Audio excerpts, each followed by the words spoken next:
কতটা নেবেন বলেন, আমি হিসাব করে দিচ্ছি। কত নাম্বার নেবেন, কতটা করো করো।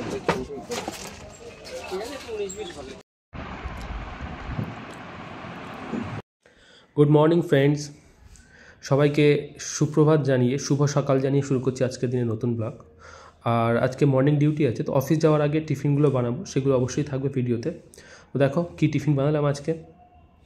প্রথমে কয়েকটা আমি সোয়াবিন ভিজিয়ে রেখেছিলাম, সেগুলো একটু জলটা ছাড়িয়ে পিস করে কেটে নিলাম। দেখুন এখানে বিট আছে, কারি পাতা আছে, পেঁয়াজগুলো একটু বড় করে কাটা আছে, গাজর আছে, বাঁধাকপি আছে, কয়েক পিস আদা কুচি করে কাটানো আছে, কাঁচা লঙ্কা আছে, টমেটো আছে, আর ওই যে ভেজানো সোয়াবিনগুলো পিস করে আমি কেটে নিয়েছি এখানে।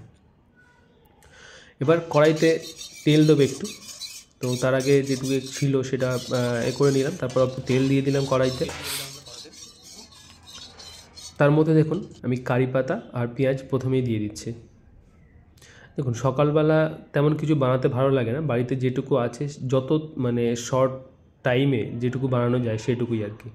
প্রথমে ভেবেছিলাম নিজের জন্য বানাবো, কিন্তু শেষে ভাবলাম যে একটু বেশি করে বানালে ছোটোগুলোও খেতে পারবে। তো এক হাত দিয়ে আমার ফোন প্রবলেম হচ্ছিলো, যার জন্য মা একটু হেল্প করলো।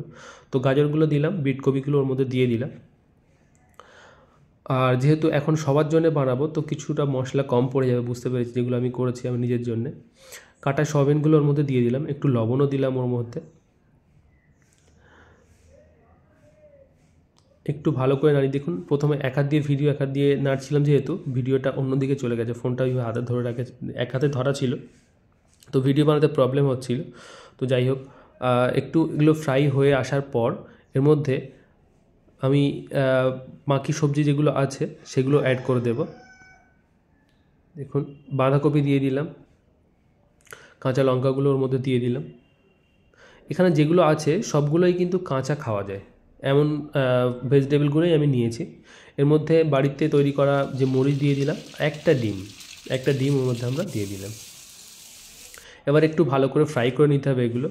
বিশেষ করে বাঁধাকপি যেহেতু আছে, বাঁধাকপির গন্ধটা একটু যাওয়া দরকার, আদারওয়াইজ বাকিগুলো তো খেতে প্রবলেম নেই। আর বাঁধাকপি আমি কাঁচাই খাই, যদিও কোনো অসুবিধা নেই, কিন্তু এখানে বাচ্চারাও খাবে, তো বাঁধাকপির গন্ধ থাকলে ওরা খেতে চাইবে না। এবার ওর মধ্যে দিয়ে দেব আমি রাতের যে রাইস ছিল সেইগুলো দিয়ে দেবো, দিয়ে ওটা খুব ভালো করে ফ্রাই করে নেব। এদিকে দেখুন, এভাবে যারা টিফিন বানাতে চাও খুব ইজিলি বানাতে পারো। যেহেতু মশলাটা কম হয়ে গেছে, তাই জন্য রাতে যে চিকেন রান্না করেছিল তার মধ্যে 2 পিস নিয়ে একটু পিস করে নিয়েছি। তো কাটা টমেটোগুলো দিয়ে দিলাম, আর ওই যে মাংসের পিসগুলো আমি দিয়ে দিলাম ওর মধ্যে। ওদিকে যখন ওটা কমপ্লিট হোক, আমি আমার ব্রেকফাস্টটা যেটা করব, ব্রেকফাস্টে যদি আমি ওই ফ্রাই করা রাইস খাবো না, তো তার জন্য এখানে নিয়ে নিয়েছিলাম গাজর, বিট, একটু পেঁয়াজ আর বাঁধাকপি, সঙ্গে নিয়েছিলাম ভেন্ডি আর একটা পাকা কলা। তো সেগুলো খেয়ে নিই, আর এর সঙ্গে একটু লেবু অ্যাড করে দিয়েছিলাম।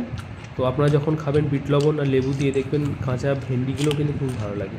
আর আপনারা সবাই জানেন যে যেটা বাঁধাকপি আছে, বাঁধাকপি কিন্তু ভীষণ ফ্যাট লুজ করে, কিন্তু সমস্যা হলো বাঁধাকপি এখন বিশেষ করে অসময়ে বাঁধাকপি প্রচুর তেল সার দিয়ে বানানো, তো হয়তো খাওয়াটা ঠিক হবে না। আমি আজকে নিচ্ছি, নেক্সট টাইম থেকে খাবো না।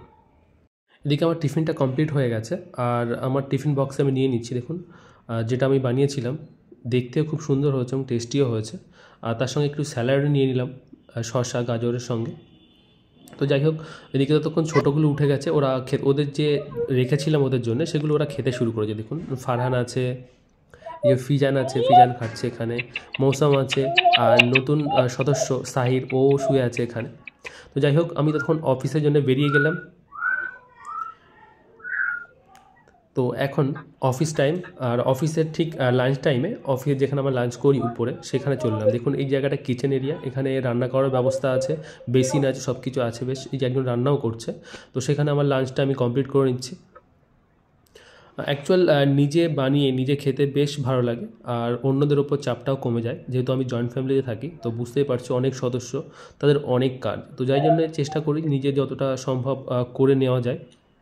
আর আমার মনে হয় নিজে যেইভাবে করলে নিজের কাজটাও ভালো লাগে আর খেতেও ভালো লাগে। যেটুকু আমি বানাচ্ছি, কীভাবে বানাচ্ছি, কী আছে না আছে সেগুলো আমি বুঝতে পারছি, তো খেতেই ভালো লাগে। তো লাঞ্চ কমপ্লিট করার পর আমি বাড়িতে ফিরবো। দেখুন এখন বাড়ি চলে এসেছি, একটু রেস্ট নেওয়ার পর বিকালে আমরা বেরিয়েছিলাম, সবাই বসেছিলাম। তো এখন বর্ষাকাল যেহেতু, চারিদিকে মাছ টাছ সবাই ধরছে, তো সবাই মিলে বললো চলো জাল কিনতে যাব, মাছ ধরতে যাব। তো তাই টোটোয় চেপে বসলাম। আর দুদিকের পরিবেশটা দেখুন, মাঝখান দিয়ে রাস্তা, দুদিকে ধান ক্ষেত, দেখুন কি দারুণ লাগছে, সবুজ ধান ক্ষেত। তো এই ধান ক্ষেতের মধ্যে দিয়ে আর দুদিকে ধান ক্ষেতের মধ্যে জলও আছে, মাছও আছে এর মধ্যে প্রচুর। তো এখান দিয়ে আমরা যাচ্ছি এখন জাল কিনতে। আমার সামনে টোটো চালাচ্ছে আমার একটা ভাইপো হয়, নূর মোহাম্মদ। পাশে আরেকটা ভাইপো বসে আছে, মারুফ। সামনে জামির, ওদিকে আয়ুফ আলী আছে। সবাই আমরা যাচ্ছি জাল কিনতে। তো জালের দোকানে চলে এসেছি, দেখুন কত রকমের জাল আছে। একটা হার্ডওয়্যারের দোকান যেহেতু, প্রচুর সরঞ্জাম এখানে। তো আমার ভাইপো যে অ্যাকচুয়াল মাছ ধরবে, নূর মোহাম্মদ, ওর মতো মানে পছন্দ করে নিল একটা জাল, ওজন করে সেটা নিয়ে নিচ্ছে। এবার বাড়ি গিয়ে এটা বানাতে হবে। তো দেখে নাও কতটা জাল আছে এখানে। আর আসার সময় আমরা টিফিন হিসাবে সিঙ্গাড়া নিয়ে নিলাম, ওখানে খুব ভালো সিঙ্গাড়া পাওয়া যায়। তো সবাই মিলে সিঙ্গাড়া খাচ্ছি, দেখুন একদম গরম গরম সিঙ্গাড়া, দুর্দান্ত টেস্ট। সামনে ওরা খাচ্ছে, ওদিকে একটু তাকাতে বলি, এই তো সবাই। তো বাই বাই। যদি ভালো লাগে প্লিজ শেয়ার করে দিও আর ফলো করে দিও। দেখা হবে পরের কোনো ব্লগে।